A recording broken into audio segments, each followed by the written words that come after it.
Awesome. Perfect. Well, I'm super excited to show you this, Tommy. This is my tried and true method for finding Upwork developers. Works on any platform. I've used it on Fiverr. I've used it in multiple places, and I have successfully been able to post and find really fantastic developers, especially around automation. So I'm going to kind of tailor this around automation, but it works for anything. Go in here. I'm going to share my screen. So this is my Upwork account, and I'm just going to walk you through the way I set these up, and then you can use that as a template for future. As you look in here, the designated short-term versus longer-term, I found that that's not too big a deal. If you can choose the longer-term, you will find better devs, just because they're often there. My projects go both directions, so sometimes I can, sometimes I can't. For now, I'm just going to go here and do the designated longer term because the project, I'm actually going to post something today. Cool. And we're going to use, so this is going to be a live example. Your title is actually a little bit like writing an AdWords title. Yeah. You've got to put something there that really jives with the individual. So you just posting something random is not enough. I actually think it's a little bit frustrating that they make you put the title before the description, because I find that often I have to write the description and then I come up with the title. So I often end up revisit it and improve it. Yeah. exactly. Yeah. I often have to go back and change the title after the fact. So in this situation, I'm going to put create a Chrome extension, and I like. So in this situation, I'm going to create a simple Chrome extension. And then I'm going to put a decent Chrome extensions go all over the place. But if you put $300 and you say create a simple Chrome extension for $300, you have to understand that the differential, like, so if you're hiring a dev out of India, $300 is like 6 days worth of wages. Yeah. So I mean, imagine here in the States, average developer, let's say that a developer here in the States is making 70K a year. Yep. And it's probably less. It's probably more than that, depending on the dev. But divide that by 52. That's $1,300. So you got to understand, like, putting $300 on this is like putting $1,300 on it. Exactly. With the differential. So then you've got your front end, and it starts to give you some categories here. I found that the categories are important. So their suggestion is a good one, but I always go up here and just look to see what they've done. And that's pretty solid for me. I'll go and just double check there isn't anything else that makes sense, because that category, a lot of good devs have filters based off of the categories that you put in. Yeah. The skills are important as well. So I'll go through and choose. I actually do spend a minute and we'll go in and choose. I'm not using any sort of HTML. Don't really need web design. It's not going to be PHP. jQuery, yeah, I may use that. And so I literally just go in and just look real quick, and anything that's not important to my job, I'll leave out, because I don't want to scare away anybody. So like Google Analytics, I might add that, but I'm not going to add it because I don't want to scare them. And then business size, I honestly don't have a strong preference for this, and so I'll leave it out. Again, trying to cast my net as broad as I possibly can.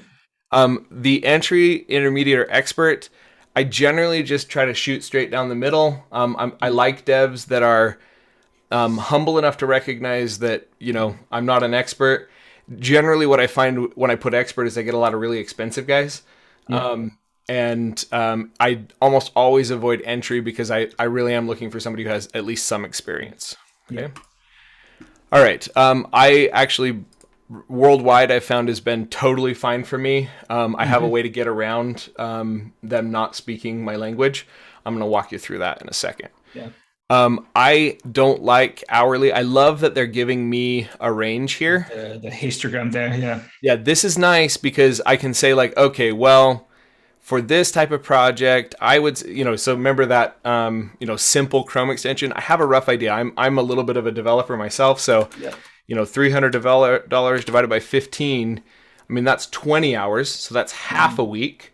Right. And I actually think that I can probably find somebody who is probably in this range. So somewhere in between here. It's interesting that there's such a massive drop, right, between 15 and going down. So I always choose project-based because I find that that's a little more effective for the first, interaction with a programmer. I generally, it's a privilege to work hourly for me. And so I always go project to the beginning. I don't want to put enough in there that it's interesting, but not so little that, but not so much that I'm attracting too many, right? It's kind of a sweet. And how does it go with the budget? Then that's like indicative at that stage. And usually you refine that with the developer, like the one you engage with more, So there, I have two strategies that I put on with my budget. One, I'll lowball it, meaning I'll throw in like I'll put in a very complex Chrome extension that I know is going to be, a $2,000 Chrome extension. And I try to stick with like, I never go less than like 40% of what I actually think it's going to cost. Yeah. Because if I go too low, I'll get bottom feeders. And if I go too high, I get the top feeders. So I want the guys who are kind of in the middle. Yep. And I want the guys who are gutsy enough to tell me that your budget is too low. So in this situation, I'm throwing out $300, which I actually think I probably can get somebody for $300. So I'm not even following my example, but because the budget's so low, like if that's not the big gig. Yeah, let's say that this one, I might put 120. If I have a $6,000 project, I'll go at like 4,000 or even like 3,000, and I want somebody who's going to come and say your budget's too low. I'm looking for them to. That's one of my tests. Are you gutsy enough to tell me I'm not paying enough? And I think some freelancers have figured that out. I think a lot haven't. And it's a good way to weed them out, because your biggest problem on Upwork is not responses. You get tons of people who respond. It's weeding out the good ones. Okay, so nicely enough, they have given us the ability to edit the title now. I think that's new, actually. So I love that they've given us the ability to go here. And then for the job description, I love using voice in typing. And I just literally vomit on the page. So I go up and I say, I would like a Chrome extension that allows me to create a separate window for any page I am on, period. This Chrome extension should allow me to do the same as what happens when you go to Tools, Edit, Open with Shortcut, and leave the Open New Page option checked. So I love using that tool because obviously I didn't have to type all of that. Tools. And this is, I found that this description is actually, it's important to be detailed enough here that the developer feels like you have your scope and your spec outlined. If you just put, I want an automation that does this, your price is going to come back like 10 times what it would if you actually come up with a decent piece of it.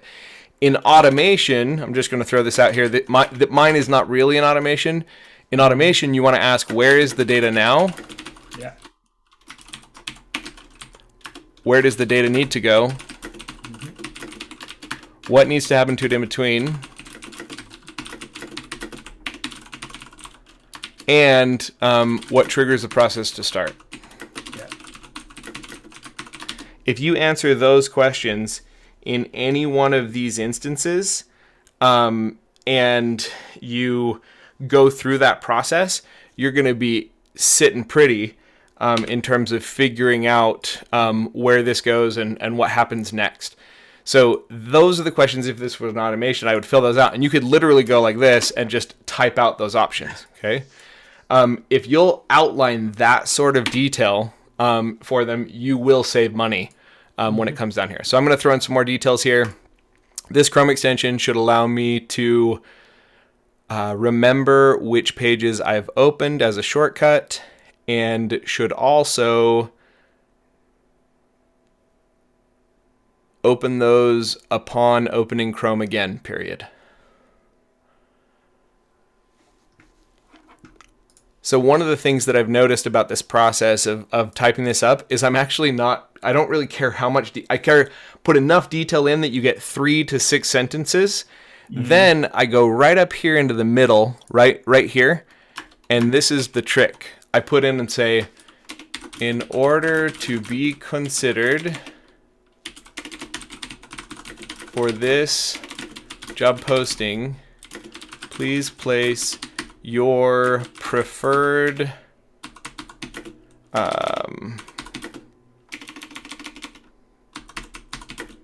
ice cream Nope. Candy at the top of your cover letter. Okay. And you'll notice that I did not put a question mark on that. That's because I don't want the bot to find a question mark. Yep. Right? So and the other thing is if you pick the ones who actually read it. Yep. And then if you skim this, so notice if you skim it, can you find that? No, it's almost impossible to see. It's almost impossible to see. It's meant to be impossible to see. Yeah. I find that right there, this one statement at the end of your piece, this will whittle out 70% of the people who apply. The other thing I highly recommend is using something like Screencastify to actually record a quick video of what it is that you're looking to do. So I've already recorded this video, but I'm going to show you. If you go over here to tools and I go here, create shortcut, and I do open as window, this is another hack that I found where it actually allows you, do you see how now this looks like an application now? It's no longer a Chrome extension. It like feels like an application. Okay. So you can still see my screen over here, right? Yep, I can. So that is what I want. I want a Chrome extension that remembers which pages I wanted to do this to and turns them into that. So that's and I would put that in a Screencastify video, which would allow us to be able to, and I'd put a link to that Screencastify video here. The video is another very important piece of this puzzle because giving them really solid pieces there. Then I go and double check my title, create a simple Chrome extension. Yes. That is still a solid title.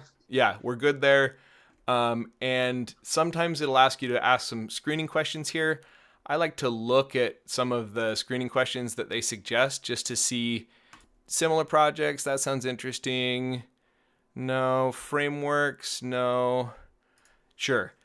I find that these questions are actually fairly meaningless because the bots are actually pretty good about figuring out what they are, and they just have a rote response they put in there. Doesn't really give you what you want. Hire date, don't care. Visibility, not too well. I do want to add a coworker.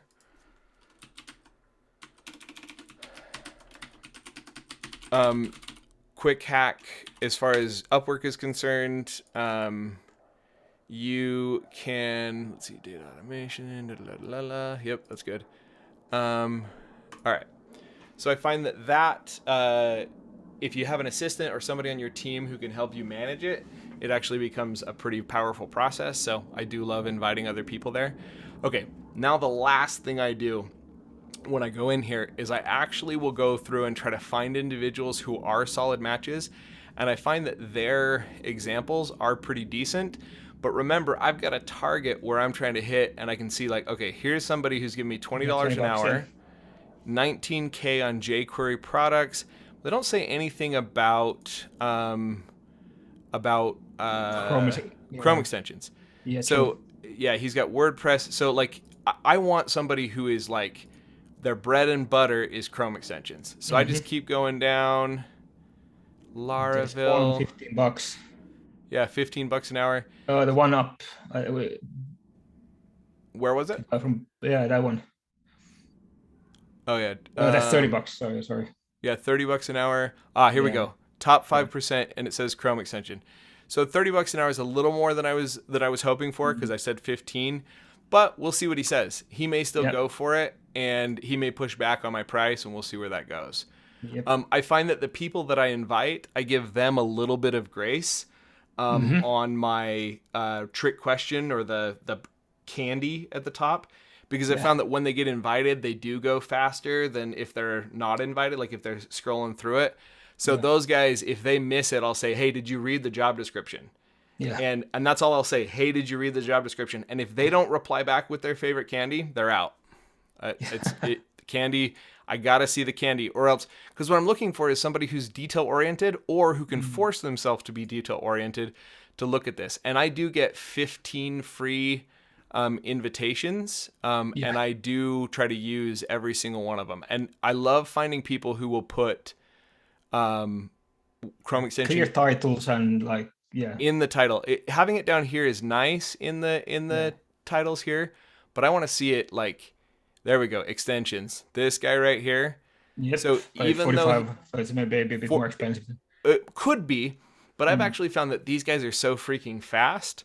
Mm-hmm. When you put the word extension Yeah. in your title, it means you've gotten really dang good at that.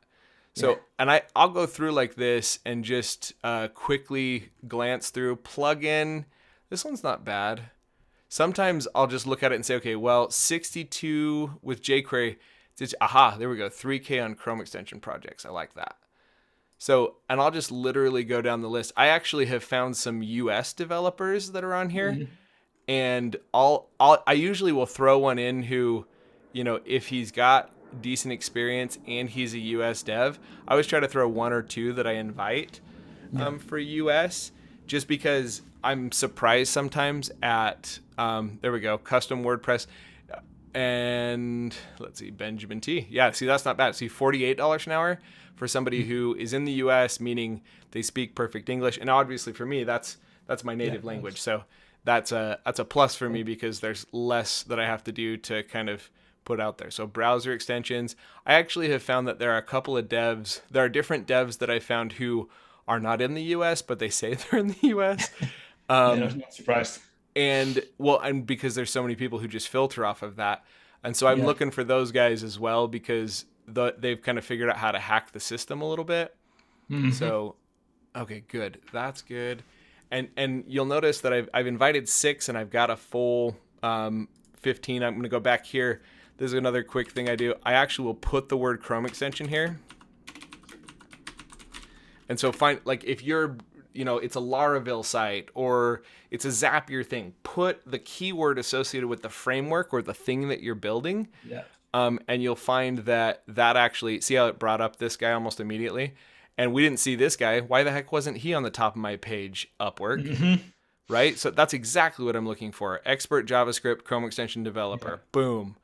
Yeah, see, if I put it there, now I'm getting a lot more luck with the people that are Bubble.io. That's interesting. I actually like people who are like, they'll put no code up there. Yeah. For this one specifically, I'm probably going to skip over her because she doesn't say anything about Chrome extensions anywhere. Yeah. But she did come up in my search. So there's got to be something here that mentions Chrome extensions. Sometimes I'll even go like this and like, obviously they're trying to show it to me for some reason, but apparently there was no reason for that. Come on, guys. Yeah. Algorithm So failed. now it's, Upwork failed. Search engine sucks. So you can see, you saw how easy it was to find them after I put the word Chrome extension there. Mm-hmm. So I can start just pinging them. And I try to use, I've got 10 here. So I could go do my 5 more, but for the sake of this video, I'll just stop here. Yeah. The next part of it is I go into the proposals and I actually look, and it'll show you right at the top. Here is the individual, and at the top of the cover letter, it'll say Snickers or whatever else it is. Yep. If they don't say that, they get a thumbs down and they get out. It literally gets rid of 70% of the people who go there. My second step that I do is I'll go in and I'll start messaging with them, and I'll try to find a trick question. And you can actually look these up on the internet. So if you just Google like novice JavaScript mistakes, you can find what it is. You don't have to be a JavaScript developer to find one of these. And I will ask anybody. So I'll generally get down to like 5 or 6 candidates.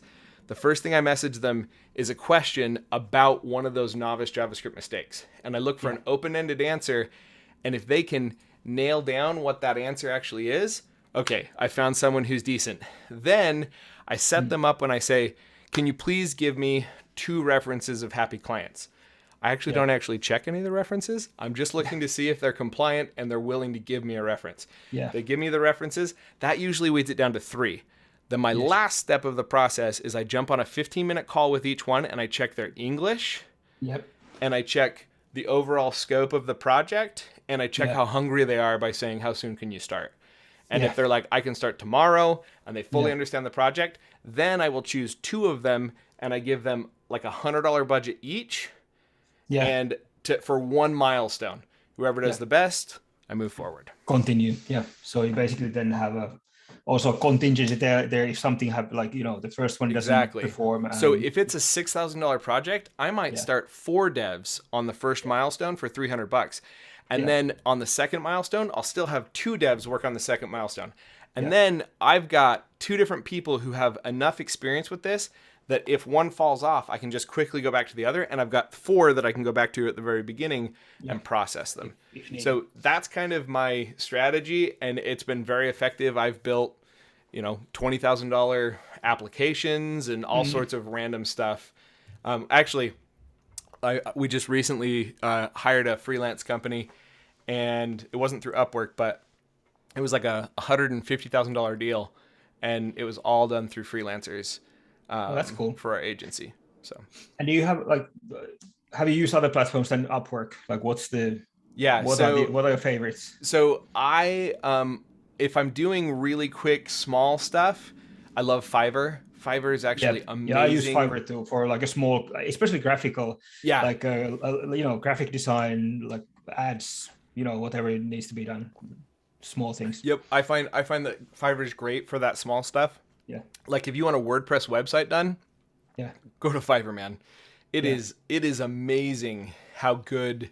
I've got a guy on there from India who he'll pump out really fantastic, good-looking Divi websites for $85 for a 5-page website. I mean, it's unreal, and it's good. It's good quality. I give him the content, he just spits out the website. So that's where I go for that kind of stuff. If I'm looking for a long-term dev or even a part-time dev, I'll use WeWorkRemotely.com. It's a fantastic website for finding good, solid, stable candidates for posting from that standpoint. And I'll be honest, beyond that, I've heard about a lot of other platforms. I've used FreeUp. FreeUp tends to be pretty good for the e-commerce stuff when you need help with e-commerce. But I haven't had, like, if you're looking for a dev and I use this process, I love Upwork because Upwork's got so many people on it. The only trick is you have to filter down. I've never had to go anywhere else beyond Upwork for some of those other ones. And I've heard about a lot of new ones that are popping up, and they're scraping the top of the barrel and getting all the cream they all of the promise crop. like a top 1% of the talent. Yeah, Like, it keeps making me wonder. Like, if they've all got the top 1%, then do Where's the all rest? the other platforms have the bottom 70%. Like, it's getting interesting how many people have the top 1%. Yep. Yeah, I'm a bit suspicious of those claims. No joke. But yeah, I found with this tool, in my opinion, if I'm in the top 1%, I'm probably on Upwork and I'm using their platform. And so I found that my system allows me to find the top 1% and keep them engaged because, and I mean, think about it. If I'm one of the top 1%, I'm going to go to the most trafficked platform, which in my opinion is Upwork. Yeah, and, of course. And I'm going to be, and when I'm hungry, I'm going to be looking at the new deals, and I'm going to be looking for clients who give me clear specifications, who are willing to pay the right budget. And so it's a matchmaking game. I'm trying to find them. They're trying to find me because I'm fair with the freelancers that I work with. And it's been a fantastic way to get them. That's really cool. Yeah. So I'll try this. Like I'm looking for I haven't chosen the platform yet, but that obviously we'll do that before finding a developer, but it might be Webflow. It might be actually the idea of using WordPress is not that bad. WordPress and Divi. I'll tell you what, man. If you want an intro to a guy who does some good Divi stuff, I've got a guy. So yeah, no, that's essentially the gist of it. I'm going to end the video now, and we'll stay on for a minute.